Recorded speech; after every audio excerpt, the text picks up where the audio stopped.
Good evening, blessed Aquarius full moon to you. I am Carla Sanders, the Cosmic Crone, and I am your sleep-deprived dark goddess astrologer because I have been staying up late and getting up early to watch rising planets and meteor showers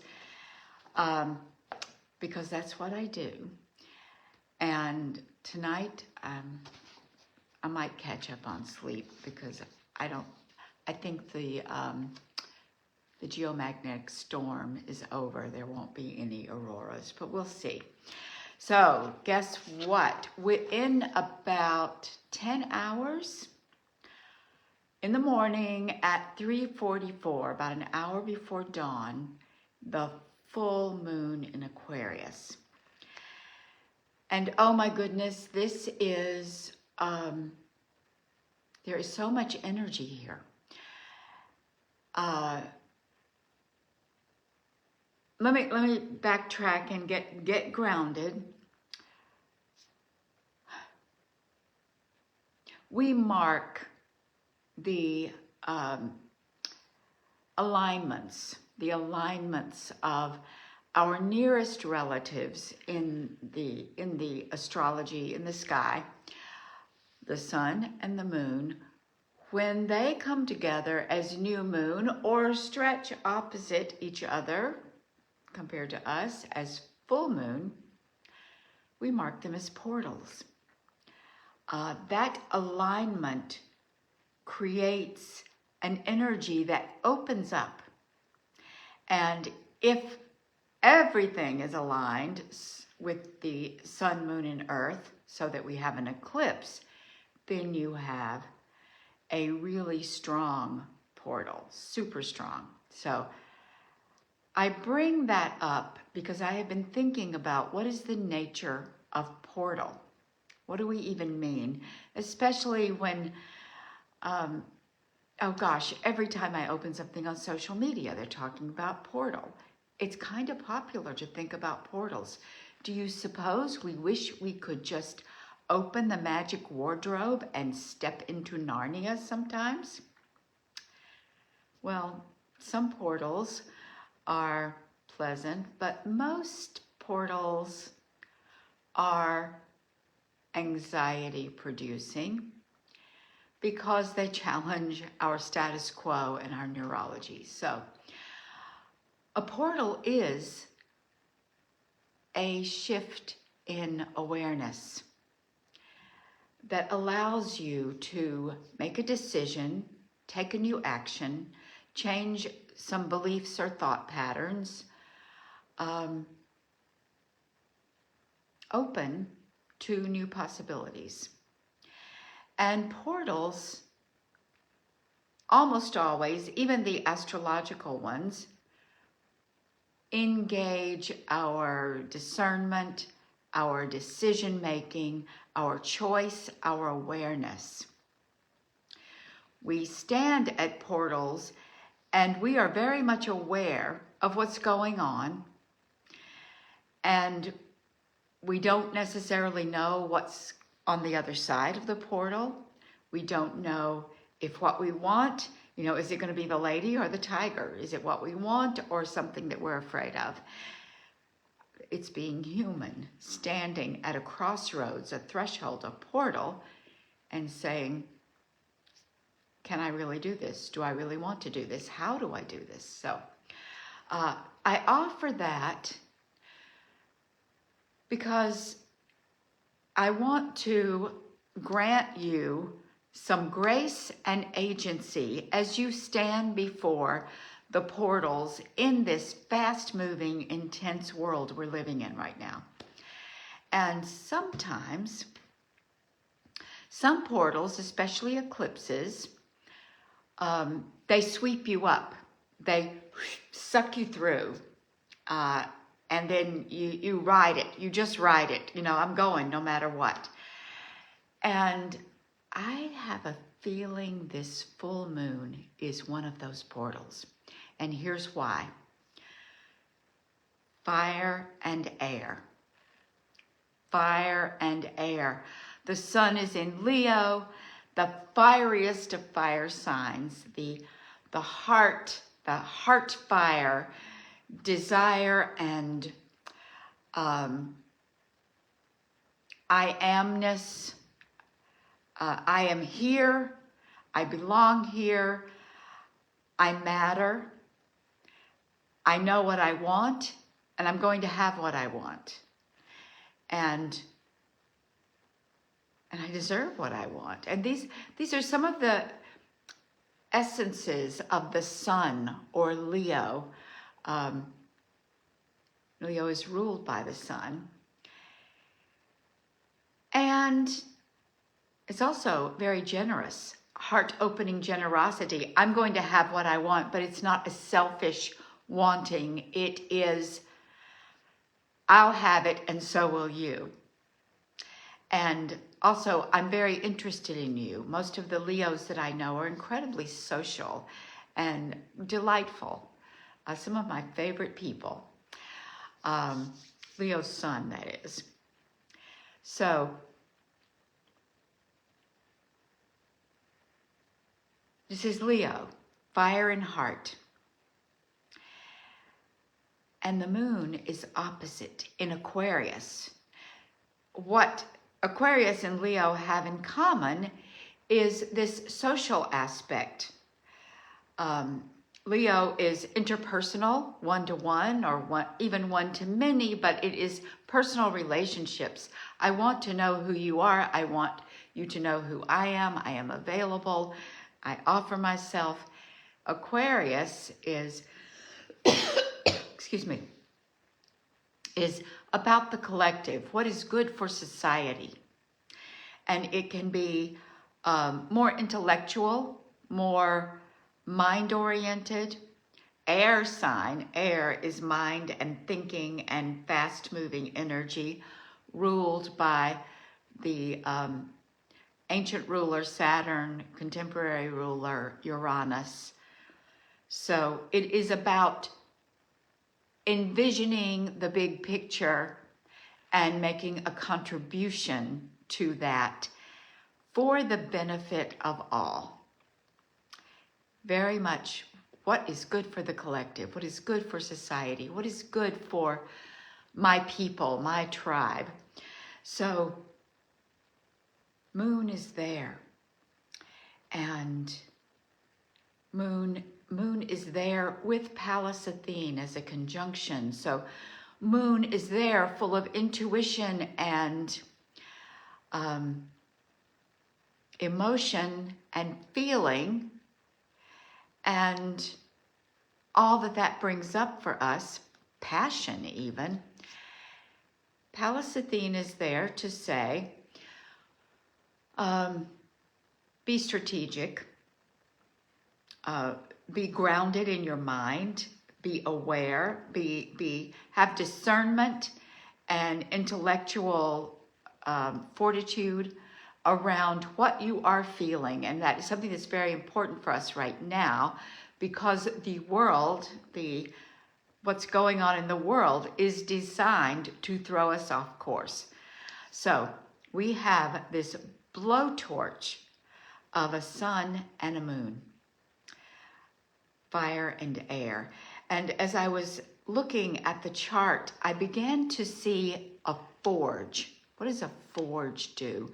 Well, it takes a fire that is burning from some kind of hydrocarbon, usually gas or oil or coal, and it blows air through it to intensify the heat, so much so that you could put a rod of metal in there and it will turn red hot and begin to soften and even droop. And then what do? You take it out and you hammer it to make something. I meant to bring over the hook that I made in a blacksmith forge once. I have had this direct experience, fire and air. So one way that we work with fire and air is to heat things up and hammer the bejesus out of them and make something. And think of think of tools, think of swords.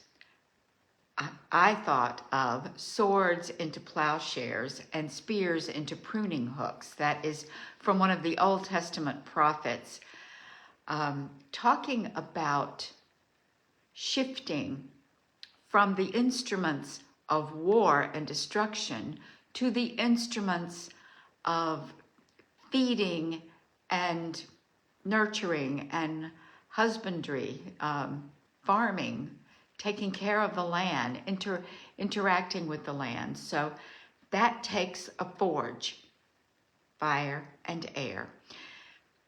Also with the forge, you can go the next level, get it even hotter, get it even more liquid so that it pours and impurities float to the surface, and you can separate impurities from the pure metal, the gold or the silver. You can also think of it, plant essences. You can separate the water and other parts of the plant substance and come up with these potent healing substances called essential oils. And you do that, you can distill, you can make all kinds of spirits. You can concentrate, and that is done with heat, evaporation, and separation. So with evaporation, we start thinking about water, and that's coming in. So this is where this portal is bringing us. And think of it not as a portal, as a vortex.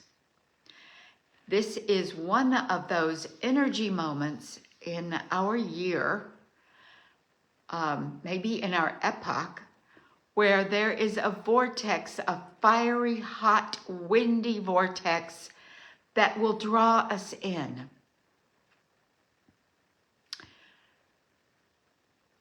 Wait, there's more. There is more fire and air because, let me look at the chart. I should actually show you the chart. Yeah. There is a grand air trine right here, if you can see that, the big triangle.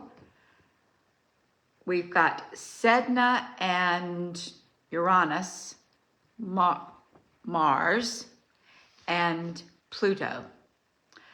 And those are all connecting to Saturn and Neptune in Aries. So we've got air, air, air. This is the tornado, and Mars in air is pointing towards fire. At the Aries point, very close to the beginning moment of the chart, the birth of our wheel, initiating major changes and shifts. And that takes a lot of energy. And it may take purification. We work a lot in my spiritual practice with purification, and we work with ceremonies that take us to the edge and have us kind of drop everything and then spend the rest of the year processing what we did. So that is coming up. We are doing that work. We are in the midst of that work right now here on this land. So we have the swirl of the tornado pointing to the fire. Who are the characters playing? Pluto, the god of the underworld, the one who draws us down into ultimate release and transformation. Letting go. Stepping in, it's the ultimate portal, really. We have birth at one end and death on the other. And across the sky, Uranus, which is connecting to that Aquarian energy. Uranus is a ruler of Aquarius. Lightning, that is heat. And Sedna, she is a goddess of the deep underwater realms, a creatrix. She goes down deep and she makes things from the appendages of her body, the animals that the people of the Arctic realms hunt for food and shelter. So lightning strikes that ocean and energizes the deep undercurrent that is Sedna. And Sedna works with some dark energies, the father-daughter, woman, spouse, problematic relationships between the female and the male. And then Mars. Mars is the lover, the warrior, and the protector.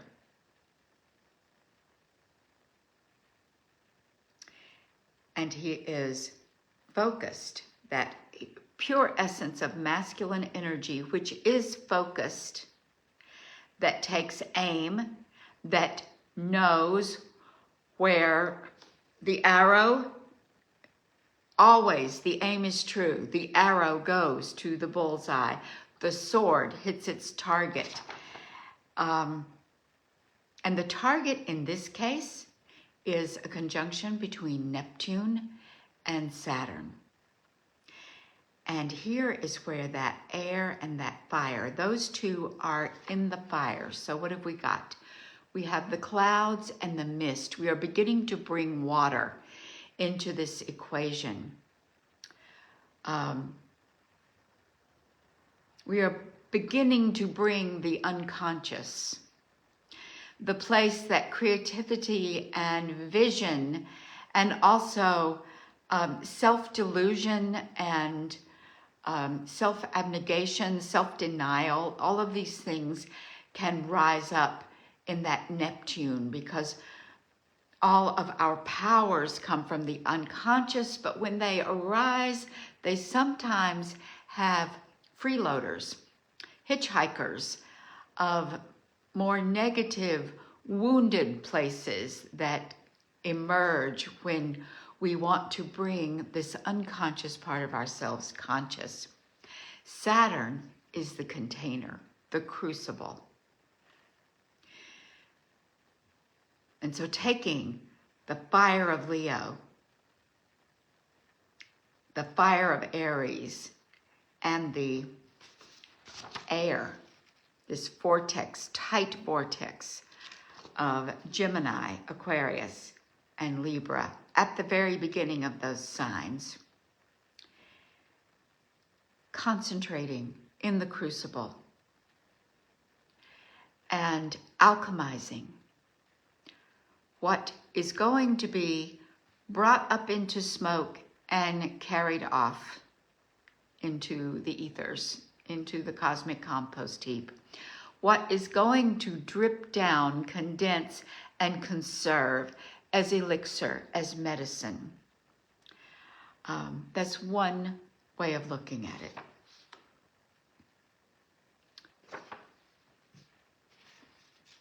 But wait, there's more. At the same time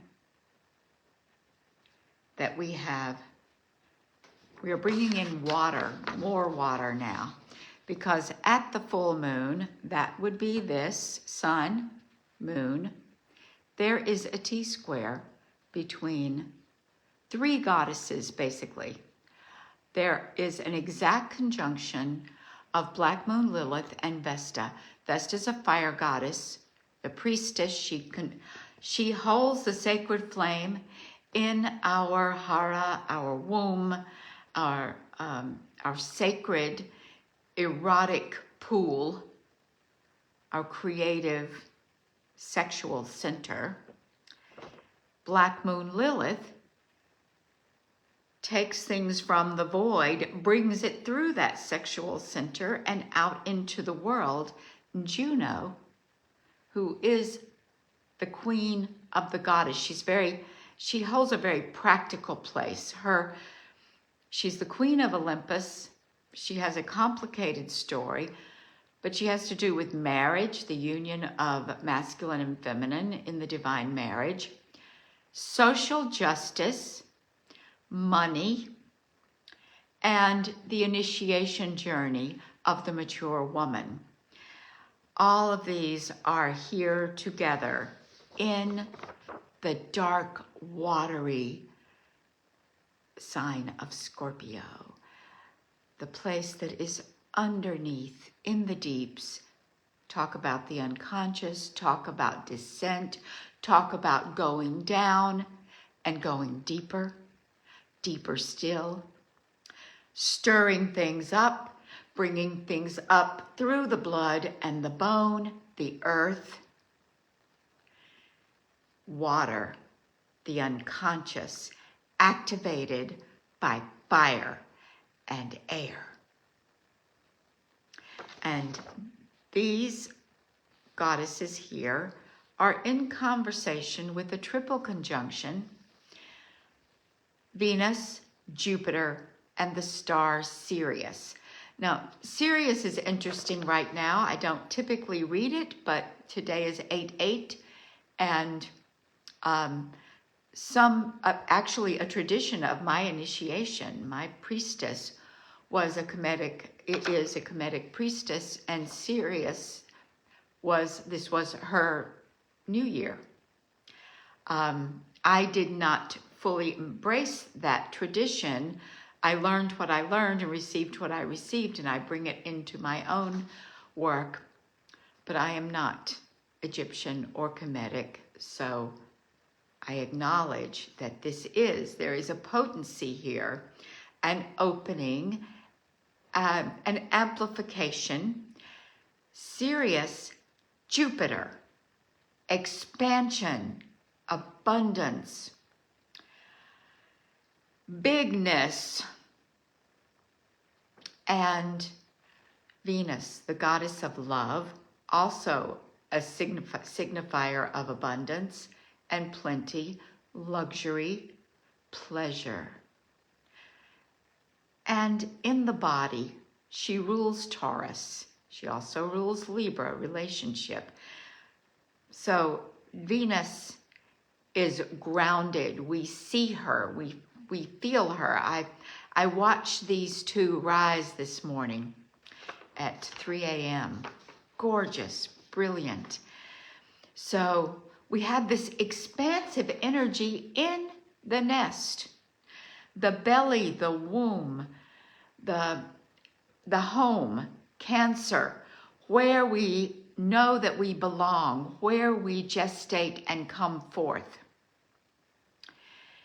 It's also where we have our first trauma experiences. So all that's going to be stirring as we are in this crucible of fire and air and in conversation with the dark goddesses, the inner priestess of sexual energy, the creatrix avatar of Lilith, who was goddess made woman,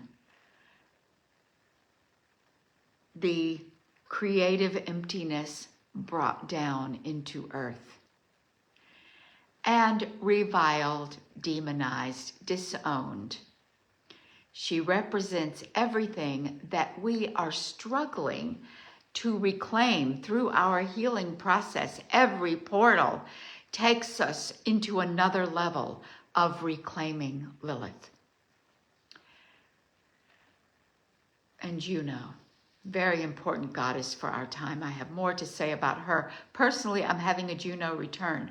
Juno, as of today, tomorrow, the next day, sitting on top of my natal Juno. The day after that, on my ascendant, I have Juno rising in the 12th house, and Saturn next week. So this is a time for me to pay attention to what I am doing, what I am saying, how my mission is moving forward, how am I of service, and what's going on in my relationship to all that is, to nature, to life itself, to myself, to my beloved, all of these things.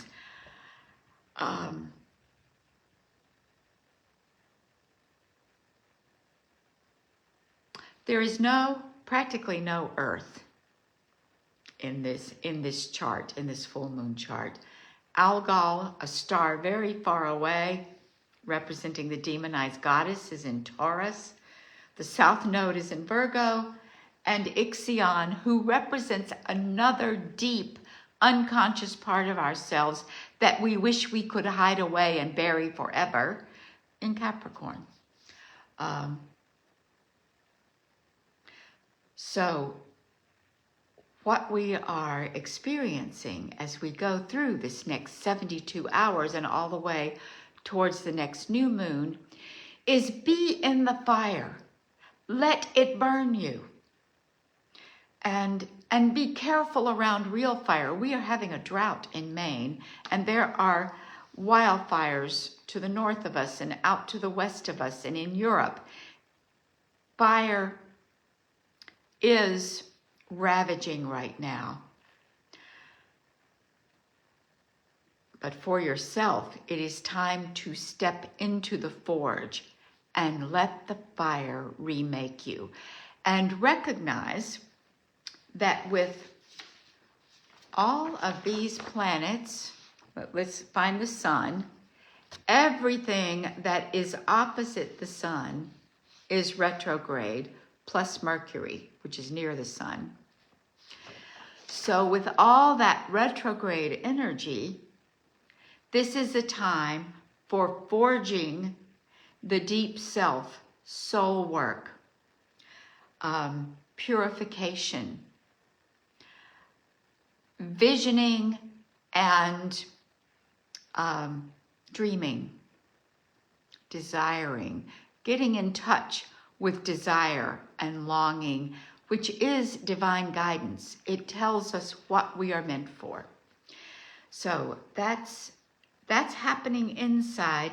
This is not the time to forge ahead. Even though Mars might be saying, get over there. Well, get over there to Aries and dream, vision, and set up the alchemy. So that's the energy of this moon. It's intense, and there's no escaping it. So the purpose of astrology, a reading, this chart, is to give you information and insight, and to trigger awareness inside of you of what you already know, of what is pouring into you and up from the earth through you all the time. Because one thing I want to remember and want you to remember, and I will close with this represents nature. And thanks to technology and computers and telescopes, and we can know more about this nature. The charts have expanded a great deal in the past 150, 200 years since the discovery of the telescope. But really, I encourage you to go out under the sky and notice the moon. It's full now, it's easy to see. Notice where the sun rises and sets on your horizon. Notice the bright stars. Notice the Milky Way if you have a dark sky. If you need to drive out of town and find some darkness, try to do that at least once or twice a year. And tune in.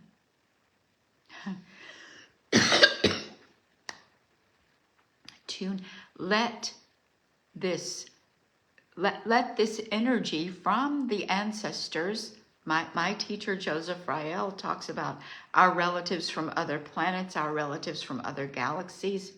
We are kin to these planets and stars, and their relationships speak to us and connect to us. So, hi, Catherine. I'm glad. I know people, I can't read what's on the screen because I'm not wearing glasses anymore. I can see the stars, but I can't read without glasses. So, blessed full moon. Have a wonderful day. If you're in Maine, the sky is clear. Get up at 3 o'clock. Watch Venus and Jupiter rise, and see what else you can see. Maybe you'll see some Medusan. I did a post earlier because I realized we call those shooting stars, the meteor shower that we're having right now, Perseids, but he's holding the head of Medusa, and the meteors are coming from her too. So I'm going to call them the Medusans and see what that does for me. Blessed full moon, and I'll see you again soon.